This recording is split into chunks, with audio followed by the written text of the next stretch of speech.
As more regions reopen as a result of loosened mobility restrictions, African Airlines have now restored service on 99.2% of the routes they were operating prior to the COVID-19 pandemic.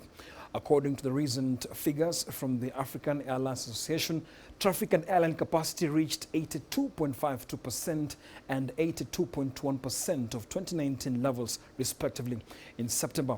It also mentioned 8 African airlines, which are indications of successful operations, having more international routes than they did before the COVID-19.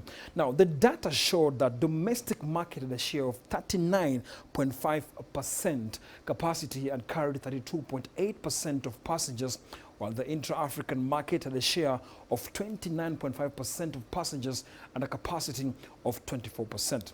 Now, in the month, intercontinental traffic stood at 37.6% and capacity 36.5%. Despite the improved performance, the association still estimates a revenue loss for 2022 to be $3.5 billion, equivalent to 20% of 2019 full-year revenues. Now, this is attributed to renewed fears of the occurrence of the 8th wave of the COVID-19 infections in some markets such as the UK, where a rise in the number of new cases is growing, and slow vaccination rates in Africa.